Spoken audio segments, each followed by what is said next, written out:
Программа «Код доступа». Добрый вечер, Юлия Латынина, как всегда, в это время по субботам. Код доступа. Не далее, как 9 сентября, глава МИД Сергей Лавров договорился в Женеве с госсекретарем Керри о совместных действиях в Сирии.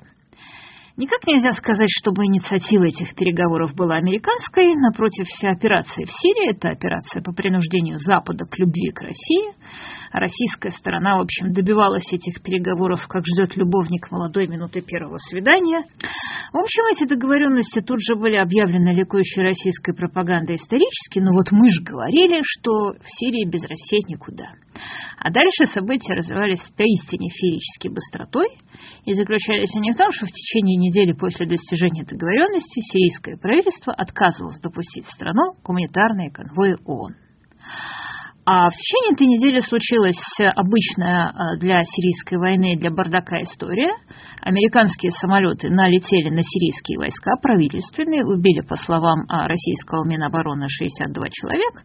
Дело было в Дейр-эз-Зор. Действительно, эти американские самолеты думали, что бомбят ИГИЛ.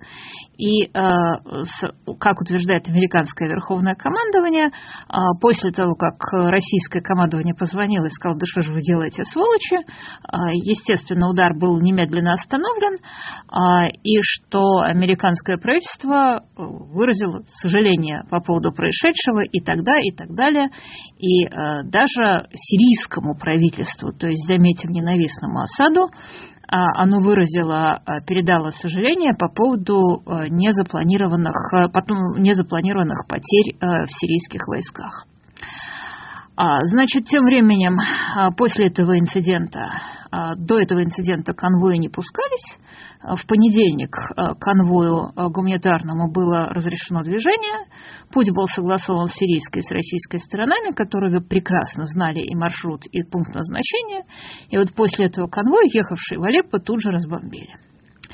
После этого Россия с космической скоростью выдвинула несколько версий происшедшего. Сначала Минобороны заявила, что Алеппо сирийская армия при поддержке российской авиации отбила наступление боевиков. Чуть попозже официальный представитель Минобороны генерал-майор Игорь Коношенков предположил, что конвой взорвал себя сам. Он сказал, что внимательно мы изучили видеосъемки с так называемых активистов с места событий и не нашли каких-либо признаков попадания по автоколонне боеприпасов. Он сказал, что все демонстрированное на видеокадрах прямое следствие пожара груза, и вот кто его устроил и для каких целей, могут ответить только, как всегда, случайно оказавшиеся в нужное время с видеокамеры представитель близкий к Джабхат ас-Нусре организации «Белые каски». Потом Коношенков заявил, что там летал американский беспилотник, то есть американцы сами разбомбили конвой. Потом еще было заявление, что это был артобстрел или ракетный обстрел боевиков. Это было со стороны Сергея Лаврова. Собственно, никакого смысла обвинять белые каски, которые выдвинуты на Нобелевскую премию мира, в том, что они сами взорвали конвой, и вообще во всем остальном вранья не было, потому что Сирия нашпигована средствами наблюдения, у США даже ни на секунду не возникли сомнения, что конвой разбомбили 2 российских Су-24, о чем точно тут же было и сообщено прессе. После чего уже в ход пошла тяжелая артиллерия, и министр обороны Сергей Шойгу у нас начал говорить примерно так. Именно США вместе с западными партнерами, начиная с Боснии и Косово и заканчивая Ираком и Ливией, последовательно разрушали базовые основы существующего миропорядка. То есть это говорит тот самый министр обороны, подчиненные которого должны были как раз договариваться в этот момент с американскими коллегами о совместных действиях в Сирии. В общем, если у американцев оставались хоть какие-то самые малюсенькие иллюзии по поводу Кремля, то теперь они знают, что единственным результатом достижения договоренности с Кремлем становится знание российскими самолетами точных координат гуманитарных конвоев. Скажем прямо, нехитрую эту идею можно было запомнить давно, не подтверждая ее опытным путем через трупы. И вот что договоренности сорвутся, это было понятно. Но вот что они сорвутся с такой космической скоростью, с таким демонстративным хамством, ожидать было невозможно.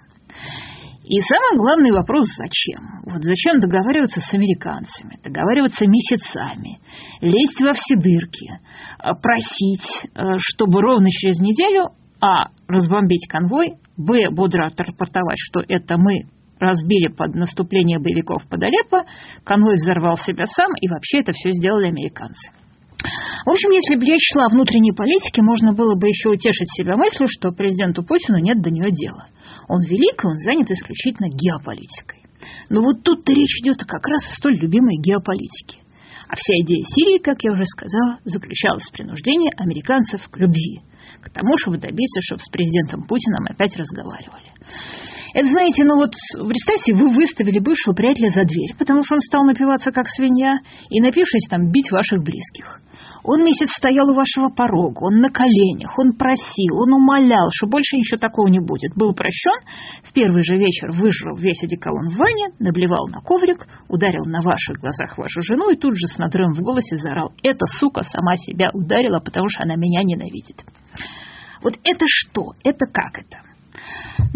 Вариантов 3.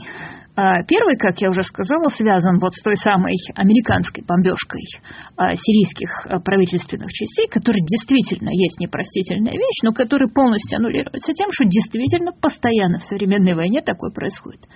В данном случае важна не ошибка, а важна реакция на ошибку.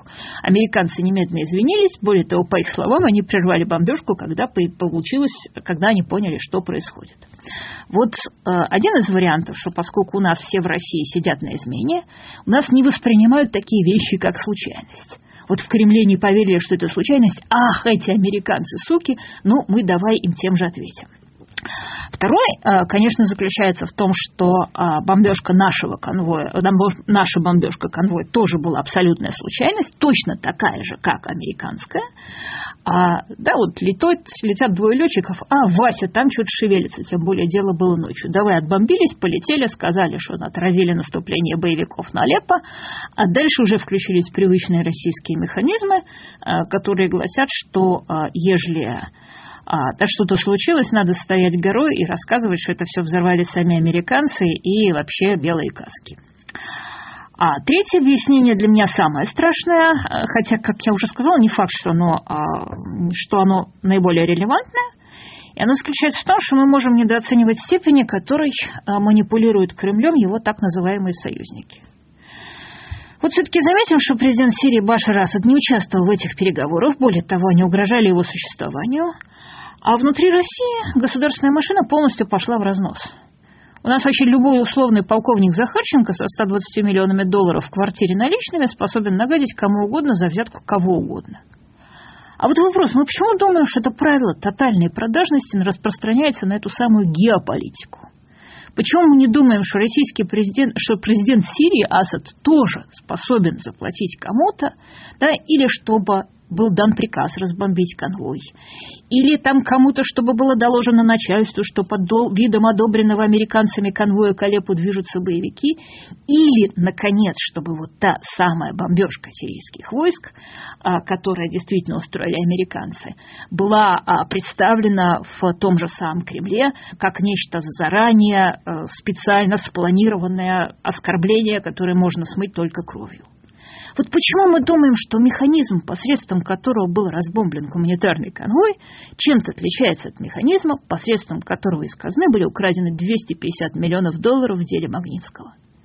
Мы привыкли писать о коррупции российских разных силовиков в мирных условиях. Но мы забыли, что когда армия на войне, то очень часто в разложившихся обществах взятки в разложившейся армии берут за самой войну. Масса есть в мировой истории примеров, которые я очень люблю и сейчас не буду перечислять. Там есть полководцы, которые устраивали кровавые штурмы, чтобы раздать полученные ими для оплаты деньги после этого штурма. Соответственно, разницу забирать себе. Поэтому штурмы были особенно кровавые. Есть китайские полководцы, которые рубили головы мирным крестьянам, чтобы выдать их за бунтовщиков. Согласитесь, мирным крестьянам-то рубить головы проще, чем вооруженным бунтовщикам. Для меня, к сожалению, история с бомбежкой конвоя, после которого Минобороны отчиталась об успешном отражении наступления боевиков на Алеппо, заставляет предполагать, что степень разложения российских силовых структур не ограничивается одними только внутренними силовиками. Условно говоря, представьте, что может наделать условный полковник Захарченко, если он борется не с коррупцией, а воюет в Сирии. Вот, как говорится, у верблюда спросили, а чего у тебя шея кривая, а он ответил, что у меня прямое. Вот все это очень тревожная история, потому что за исключением варианта, что мы действительно случайно разбомбили этот конвой, а потом, как всегда, принялись тянуть мазу со своих, все остальные варианты, вариант, что Путину доложили, что американцы специально разбомбили сирийские войска, это они, суки, нарочно разбомбили, извиняются, мы не будем великими, если не ответим. А варианты, что этот конвой подали как боевиков, которых надо разбомбить. Вот два этих варианта предполагают степень манипуляции уже военной информации, степень разложения государственной структуры, которые очень велики. Еще раз, вот не то плохо, что разбомбили, американцы тоже разбомбили, а то плохо, что врать принялись. Но в современной войне случается дружественный огонь. Война вообще на 90% состоит из грязи, бессмысленности и ошибок. Но то плохо, что когда ошибки не признаешь, что это означает, что нет с кем договариваться. Нет субъекта для договора. Можно договориться с плохим парнем, но нельзя договориться с плохим парнем, если он постоянно нарушает свои договоренности. Вот мы также воевали в Чечне. Грозненский рынок ракет прилетела. Нет, она не прилетела, мы не бомбили, это все вранье. Но то было внутри страны, а на экспорт такая стратегия не годится. Кстати, заметим, что очень похожая история совсем недавно была в Иране с базой Хамадан, когда, я ее тоже комментировала, когда наши войска договорились использовать иранскую базу, что было потрясающе геополитическое. Я это слово в кавычках произношу, но его очень любит Кремль. И если он так думает, да, то понятно, что надо думать, как он думает. То есть это было для Кремля потрясающей геополитической победой, что мы используем у Ирана военную базу, которую не используют американцы, что иранцы вообще никогда никому не дают эту базу использовать, свои базы использовать, а тут мы используем. И никто даже об этом толком и не знал, и действительно для наших самолетов это было очень удобно, и все кончилось только потому, что вместо того, чтобы держать это в тайне, мы это не просто разболтали, а это показали по телевизору, причем абсолютно унизительной для иранцев форме. Американцы могли такие вещи снести, потому что они не обращают внимания на пиар, а иранцы, которые точно так же, как и мы, очень сконцентрированы на пиаре, дико изумились, когда вот просто показали репортаж, из которого следует, что эти глупые иранские аборигены с замиранием сердца смотрят на наши российские чудеса военной техники. Это я все не к тому, что американцы поступают в Сирии правильно. Я уже много раз говорила, что с моей точки зрения, понятно, что ни перед одной страной, которая воюет в Сирии, не стоит задача превратить Сирию в колонию, поставить там нормальное светское правительство и внедрять там светское государство. Ни перед одной страной не стоит задача превратить Сирию в колонию по тем очевидным причинам, что колониальная эпоха кончилась, колониальная эпоха предусматривала, что у вас есть избыток населения в стране, который вам надо расселить, и колониальная эпоха предусматривала геополитическую ситуацию, при которой мощь страны более или менее пропорциональна объему ее территории. То есть она предусматривала ситуацию, при которой большая часть населения занимается сельским хозяйством, и чем больше у вас этого самого сельского хозяйства, тем больше у вас мощи, армии, денег и всякого такого. Значит, поскольку эта идея, эта ситуация сама по себе отошла в далекое прошлое, и никакого избытка населения ни в Европе, ни в Америке, ни в развитых странах нет, а наоборот, избыток населения есть на Ближнем Востоке, то скорее колонизация будет в обратную сторону, что мы видим, что и происходит.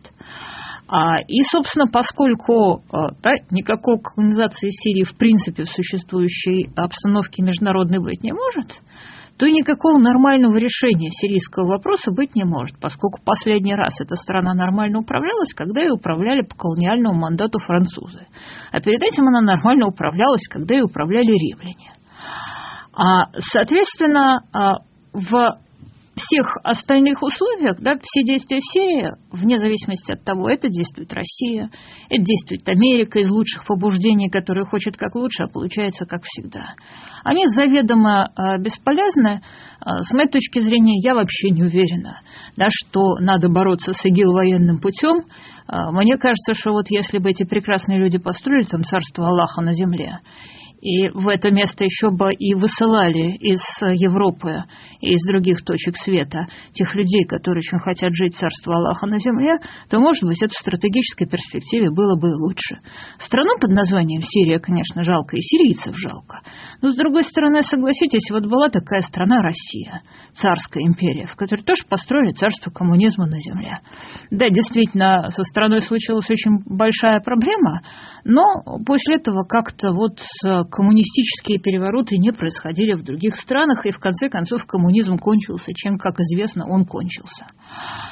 Но, еще раз повторяю, да, эти общие теоретические соображения никак не меняют того факта, что вот очень тревожно, что российское государство демонстрирует крайнюю степень раздробленности, видимо, не только во внутриполитических вопросах, да, выше которых наше руководство, но и во внешнеполитических вопросах, на которые оно считает, что специализируется.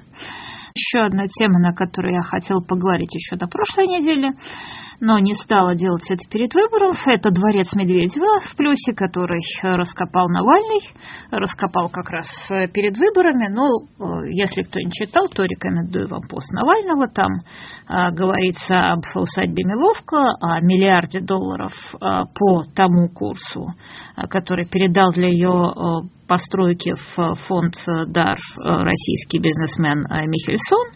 Да, там, ну, вот это все, дворец для уточки и так далее. Вообще-то понятно, что можно было говорить о дворце Медведева без относительно к выборам, но поскольку Навальный повесил этот пост перед выборами, был уже день тишины, и пост был действительно заточен под выборы, потому что Навальный говорил: вот смотрите, вот Медведев, вот это глава «Единой России», и действительно ролик, в котором он это говорил, посмотрело больше людей, чем проголосовало и пришло на выборы за оппозицию. Но я все-таки решил как-то дуть на воду и перейти на следующую неделю. И у меня только одно замечание в данном случае к Алексею Навальному. Оно заключается в том, что Навальный пинал жестоко ногами не только Медведева, но и Михельсона, а я как-то вот не думаю, что господин Михельсон был счастлив, что ему надо выдать вот этот $1 миллиард на эту так называемую благотворительность. Я не знаю лично господина Михельсона, но о нем говорят как одном из самых опытных из российских нефтегазовиков. Я не думаю, что он счастлив, что кусок Сибура, что ему пришлось дать кусок этого Сибура сначала господину Тимченко, теперь еще и Кириллу Шамалову. Да, он получил за это гигантские кредиты, но, в общем-то, я как-то мало сомневаюсь, что капитализация компании господина Михельсона была бы куда выше, если бы в России была свободная экономика.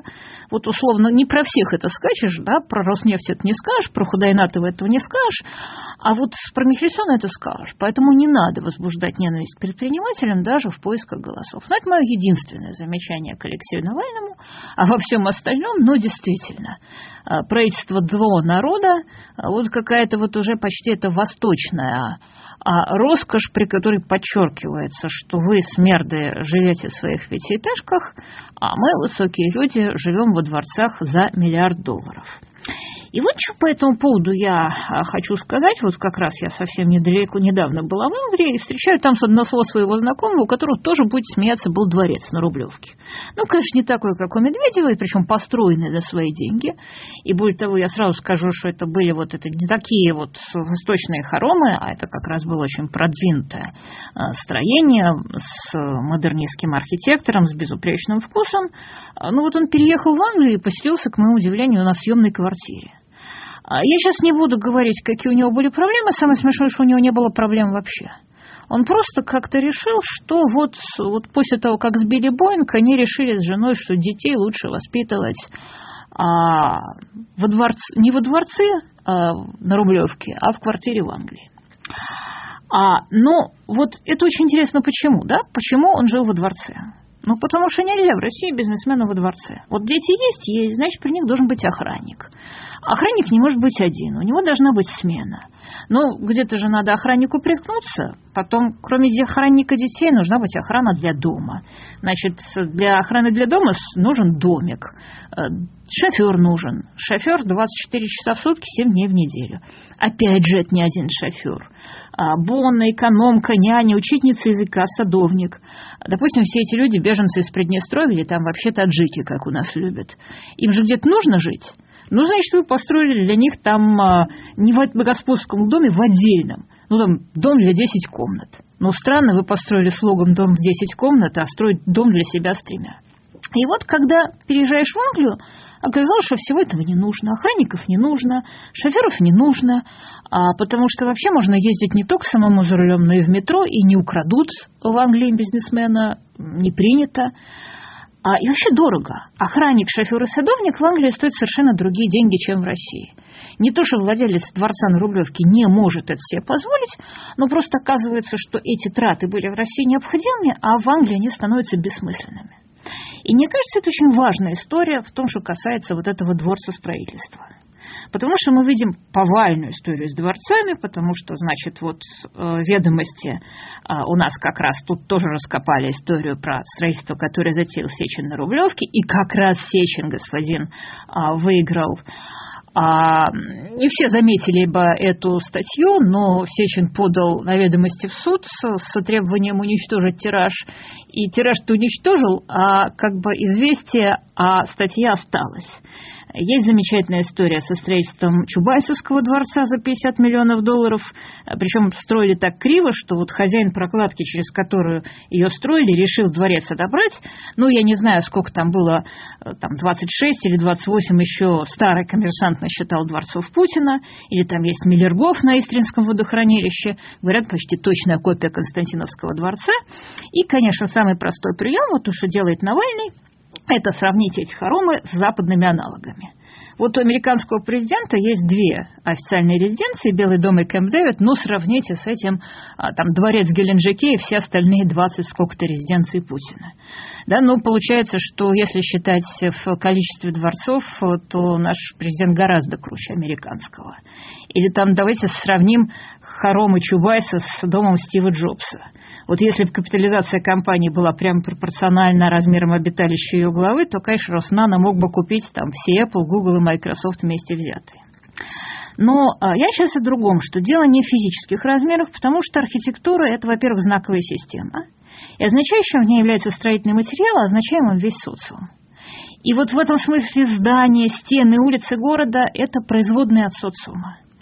Вот несколько просто примеров. Римская империя строила квадратные города. Почему? Потому что она их строила на месте военного лагеря. А парфяне строили круглые города. Почему? Потому что они их строили на месте военного лагеря. Как же, скажете вы?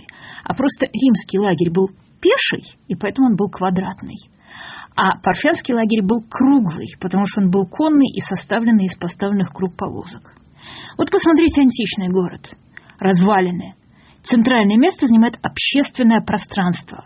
Театры, амфитеатры, бани, общественные туалеты, площади – это демократия. Посмотрим на средневековые города. Центральное место занимают соборы и замки. Все ясно, кто правит. Вот еще один пример такой маленький. Ранние христианские церкви назывались просто экклесия по-гречески, то есть собрания, потому что собрания происходили на домах частных людей, а богослужение заключалось в общей трапезе. А со времени Константина эти церкви начинают называться базилика.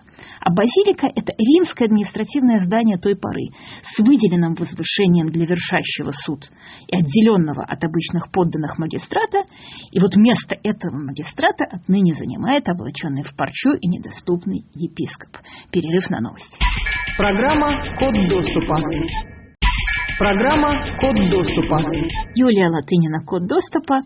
И я о связи архитектуры и социума. Возьмем, к примеру, феодальный замок. Слово, которое нам всем хорошо известно. Хотя, между прочим, в России нет ни одного феодального замка, но если не считать, уже нет в России, потому что, да, где-то в Прибалтике были. Более того, вот, собственно, на территории России никогда и не было. Не было замков в Китае, в Америке, даже на Ближнем Востоке. Я обращаю внимание именно замков, потому что крепости были, усадьбы были, города были. Почему не было замков? Потому что замок – это не просто оборонительное сооружение.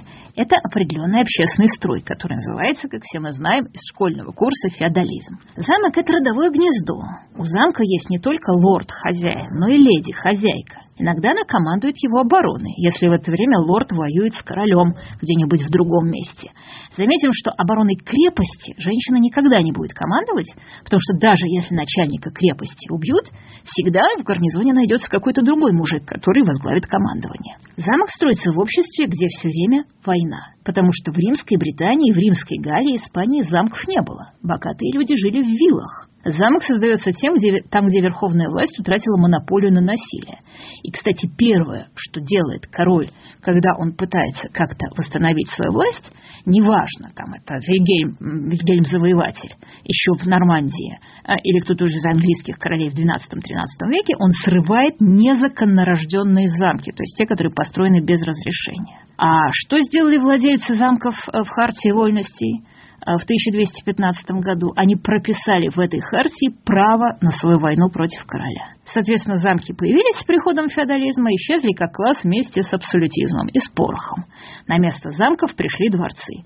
Были бойницы, стали окна. Были рвы, стали сады. Вот Ричард Львиное сердце строил в сердце Франции Шато Гайяр, а Людовик XIV уже строил Версаль. Вот король Давид I строил Эдинбургский замок, а Мария Стюарт уже перекочевала во дворец Холлируд-хаус. А дворец – это тоже не здание, заметим. Это общественная функция. Прежде всего, дворец предназначен не для короля, а для публики. Избранные, но все-таки публики. Там придворные, просители, чиновники. Вот посмотрите на эти бесконечные анфилады дворцов. Это знаете, что ж такое? Были на нефтезаводе, видели ректификационную колонну? Ну, там каждая комната, вот это такая ректификационная колонна на боку. Каждая комната сортирует все более и более избранные виды просителей, как каждая часть ректификационной колонны сортирует все более и более легкие виды углеводородов. А царская почевальня во дворце – это фальшивка. Это просто парадная комната, где, пролив в постели, принимает уже самые избранные углеводороды, а спит он в другом месте. То есть дворец – это не место, где живут. Это место, откуда правят государством, но в крайнем случае там провинция или поместье. Потому что в нем огромное количество помещений песцов, чиновников, фельдъегерей, распорядителей. И, конечно, он возможен только там, где есть дармовая рабочая сила. Она обслуживает дворец, а иногда и строит, особенно если это восточный дворец, просто бесплатно. В рыночной экономике дворец не окупаем.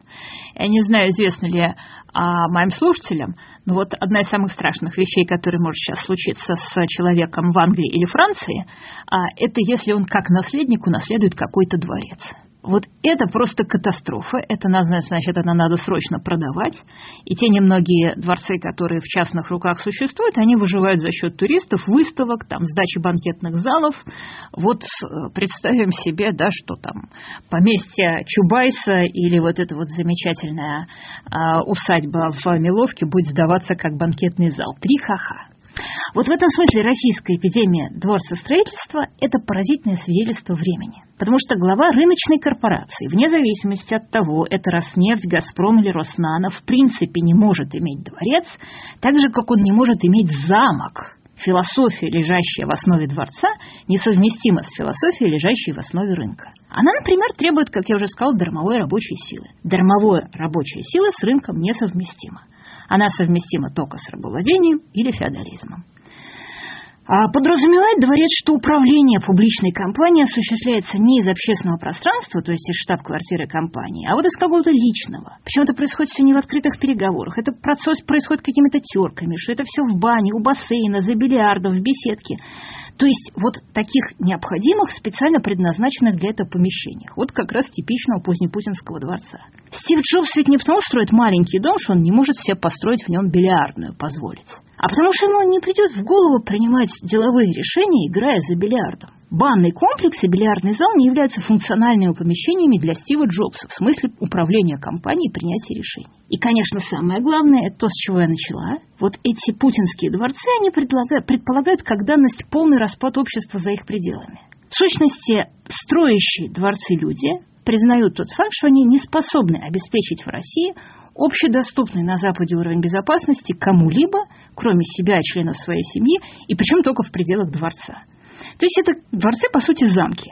Ну, конечно, против СОБРа они не устоят, но они призваны обеспечить семье обитателя то, что в любом демократическом обществе доступно любому, в общем, представителю middle-класса. Вот нельзя ходить на детскую площадку в России, если ты богатый человек. Опасно.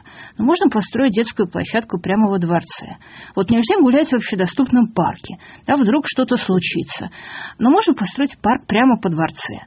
Метро, вот, ну, какой же богатый человек в России ездит во дворце? Но зато можно иметь водителя 24 часа 7 дней в неделю. А существование вот всех этих людей, там, 5 шоферов, 2 бон, 10 садовников, банщиков, охранников, оно и создает еще в обществе псевдофеодальную зависимость. Потому что получается, что все эти люди обязаны своей работой не компании, как на западном обществе, на свободном рынке труда, а барину. Их интересы становятся идентичны с интересами их господина. Ну, представьте себе, вот Плес, да, сколько человек в нем работает, и сколько людей из работающих в Плесе вообще работает как раз в этом дворце в Миловке. Другой работы-то просто нет.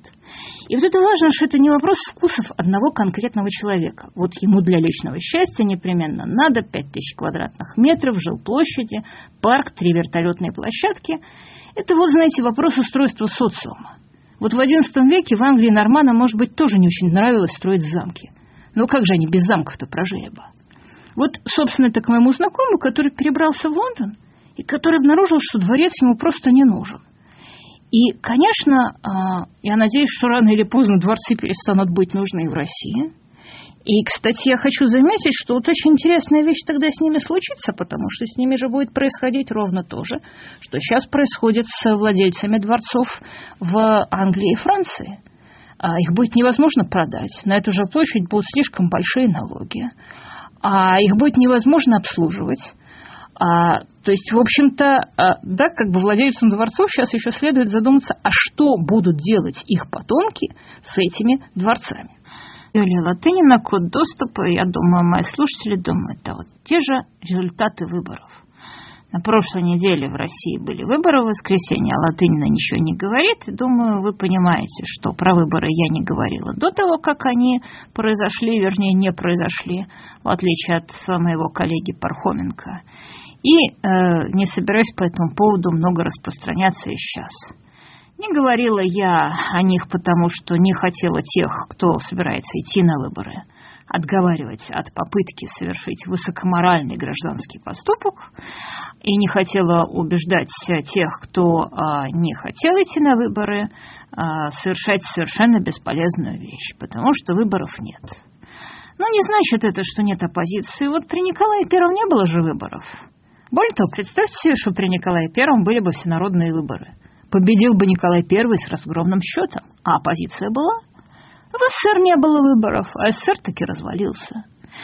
Я не думаю, что люди, которые участвовали в выборах, Мария Баронова или Дмитрий Гудков, или тем более Михаил Ходорковский, который помогал, скажем, Бароновой, рассматривали эти выборы как возможность победить. Они рассматривали эти выборы как повод заявить о себе, это правильно, это возможность для дармового пиара, с паршивой овцы хоть шерсти клок. Самое содержательное, на мой взгляд, что можно сказать про эти невыборы, что это блистательная аппаратная победа господина Володина над господином Сурковым.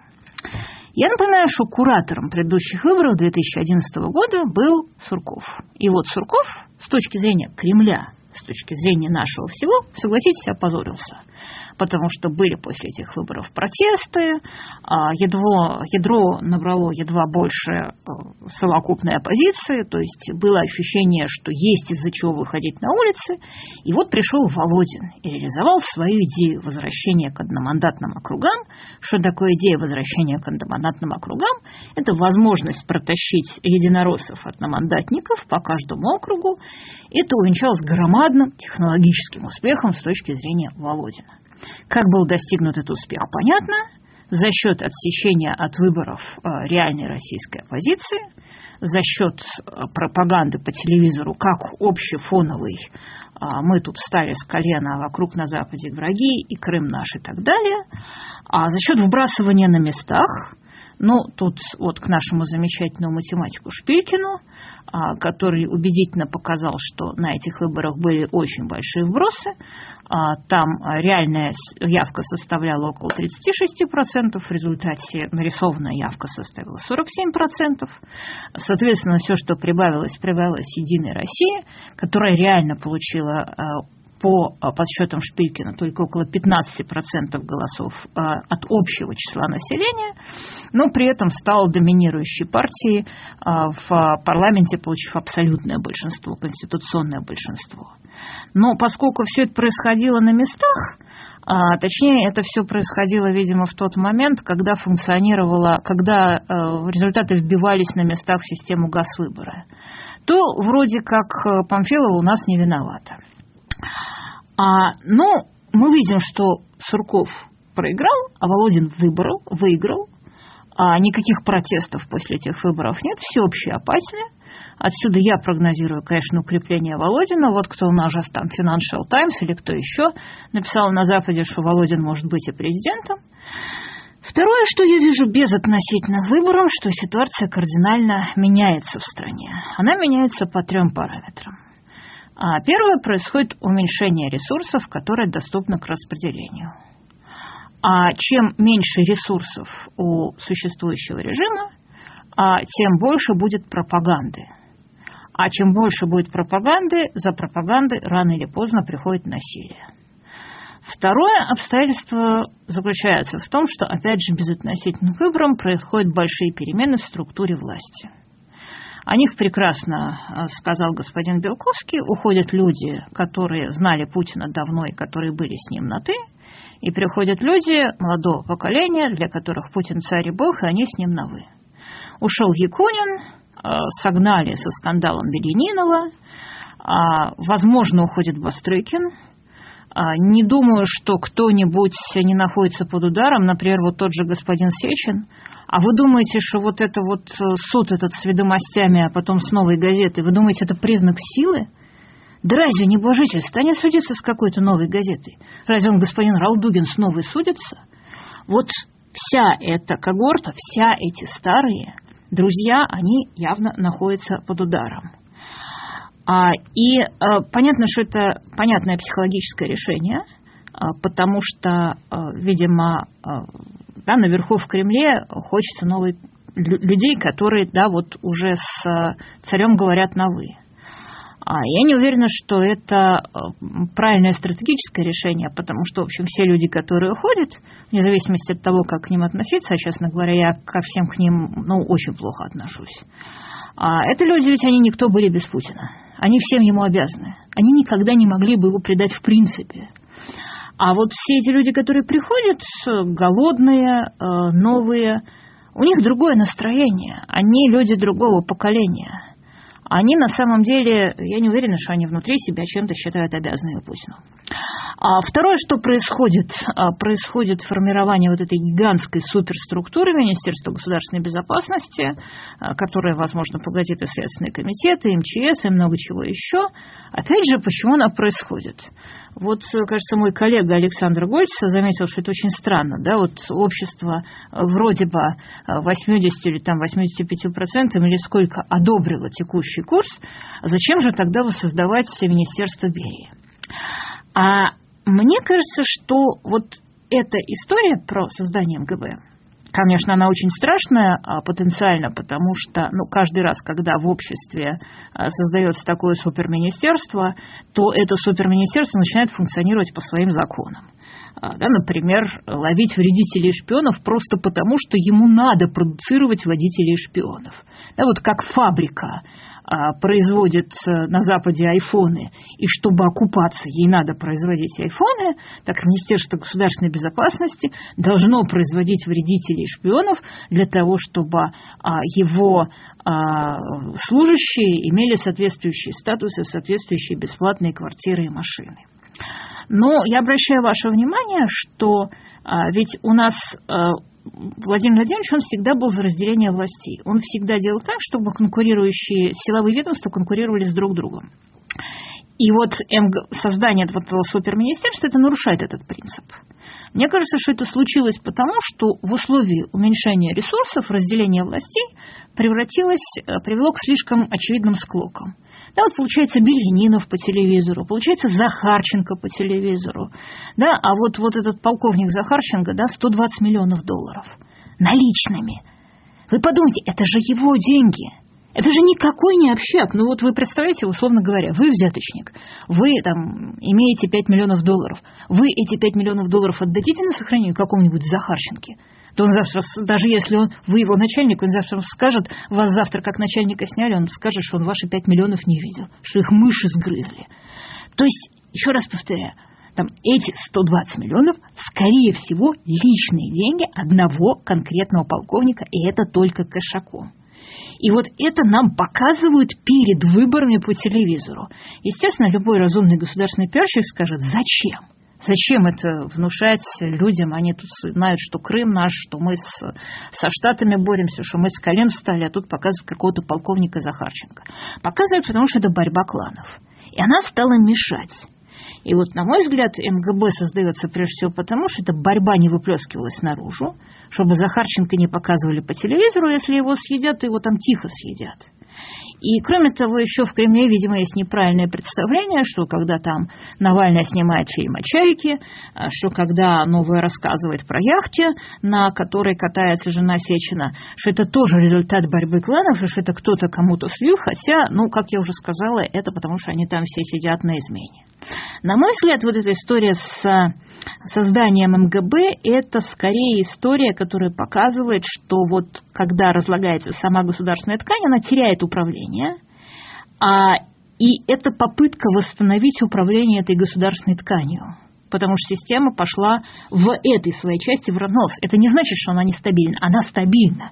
Да? Но она с МГБ, получается, еще плюсы от создания супермонстра теперь перевешивают плюсы от принципа натравливания силовиков друг на друга. Что касается... Вот все эти изменения, заметим, не имеют никакого отношения к невыборам, не имеют никакого отношения к формированию Думы, потому что в том, что касается Думы, я, честно говоря, не вижу, чтобы ситуация кардинально изменилась с 2003 года, когда у нас впервые не оказалась оппозиция в парламенте, потому что я думаю, что если, скажем, будут производиться через Думу какие-то конституционные изменения, это было бы большим идеализмом считать, что предыдущая Дума бы их не приняла. Последнее, о чем я не могу удержаться напомнить, это то, что российские выборы последних 16 лет, точно так же, как и украинские выборы, на которых выбирали Януковича, или белорусские выборы, на которых выбирали Лукашенко, являются демонстрацией несостоятельности концепции всеобщего избирательного права как способа решения всех проблем, по крайней мере, в бедных странах. Вот мы еще в СССР жили в парадигме, что вот есть тоталитаризм, есть выборы. А эта идея сама по себе вполне левая, которая не имела никакого отношения к главному объему европейской политической мысли XVIII-XIX века, потому что в XIX веке демократии, то есть всеобщего избирательного права, очень боялись. И всеобщее избирательное право было дитя Первой мировой войны, массовых армий Первой мировой войны, потому что во всей истории человечества кто воюет, тот и правит. И вот после Первой мировой войны по всей Европе прокатилась волна или революции, или радикального снижения избирательных цензов. И вот еще тогда, в 1918 году, американский президент Вудро Вильсон заявил о начале эры демократии в мире. Он сказал, что все, сейчас повсюду восторжествовала демократия. Если посмотреть, что случилось тогда, после 1917 года с этой демократией 10 лет, через 10 лет, то мы увидим, что там первой погибла демократия в России, она просуществовала аж с февраля по октябрь 17-го, а потом погибла демократия в Венгрии, а потом погибла демократия в Испании, потом в Италии в 22 году к власти пришел Муссолини, который в 24-м принял первую в истории человечества конституцию, действительно гарантировавшую всеобщее избирательное право. Второй такой конституцией была сталинская конституция 1936 года. В Болгарии, в Югославии, в Греции всюду, даже если в этих странах оставались цари, происходило радикальное снижение избирательных цензов и то правые, то левые диктатуры. Самая интересная была история Румынии, потому что, в отличие от Германии, в которой к власти пришел Гитлер, как нам объясняли, из-за того, что страна потерпела ужасающее унижение в поражении после Первой мировой войны. Так вот, Румыния унижение этого не потерпела, наоборот, она в награду за участие достигла своих максимальных размеров. И тем не менее, значит, в Румынии кончилось дело диктатуры православного мистицизма, и когда эта диктатура в лице легиона Михаила Архангела или Железной гвардии Гарда де Фер пришла к власти, то Румыния была единственной страной, где немцы сдерживали порыв народных масс относительно евреев, потому что немцы любили порядок, чтобы вот вывести в лагеря смерти, а в Бессарабии и Буковине евреи вырезались народом подчистую. То есть вот через 10 лет после победного заявления Вильсона о триумфе демократии в Европе, эта самая демократия погибла в 2/3 стран, причем вне зависимости от победы или поражения в Первой мировой войне и задолго до экономического кризиса 1929 года. Соответственно, вторая волна демократизации в мире началась после 1991 года, когда Фукуяма поспешил сделать то же самое, что сделал Вудро Вильсон, объявить конец истории в лице триумфа всеобщего избирательного права, и снова она в течение буквально 10 лет кончилась тем, что в огромном количестве эта демократия стала погибать. Она стала погибать в странах СНГ, везде, кроме стран Балтии и Украины. Причем понятно, что когда, условно говоря, белорусы избирали Лукашенко, то не то, что они не знали, кто такой будет Лукашенко. Она погибла в странах Ближнего Востока, где на смену строительства социализма пришло строительство исламизма, как в Сомали или там Алжире в начале 90-х годов. Она погибла в странах бедных Латинской Америки, где люди, народные вожди типа Чавеса даже не застали коммунизма. Более того, тот же Чавес провалился с военным переворотом, но потом победил на выборах. Вот, на первый взгляд, это очень похоже на то, что происходило после Первой мировой войны, но есть существенная разница, связанная с вопросом, как любят говорить марксисты, развития производительных сил. Потому что до 20 века, до конца 20 века государство, в принципе, паразитировало на подданных. Если государство было плохо устроено, оно жили впроголодь. Вот сейчас надо быть уже совсем Глазьевым или Николасом Мадуро, чтобы устроить нищету в стране. Плюс, в общем, всегда государство брало налоги, человек заработал, а государство его стригло. Сейчас огромное количество людей зависит от государства, и, соответственно, появляется вот на этом новом витке благосостояния совершенно новый тип авторитаризма, принципиально отличающийся от тоталитарных систем XX века. Этот авторитаризм не стремится победить открытый мир, потому что где он иначе будет покупать свои Мерседесы и Бомбардье? Он стремится паразитировать на этом открытом мире. Он не стремится закрыть границы, напротив, он стремится, чтобы все из страны умные выехали. Он не стремится внушить своим гражданам, что сейчас мы построим самое совершенное общество. Наоборот, он стремится объяснить им, что у них так плохо, потому что они духовные и их все обижают. И такой режим функционирует двумя способами. Когда у него много денег, ему вообще на все плевать, потому что он все может залить деньгами. А когда деньги начинают кончаться, то уровень пропаганды, а после него уровень насилия начинает возрастать. И у меня очень печальная новость, потому что деньги в России кончаются. Всего лучшего, до следующей недели. Программа «Код доступа».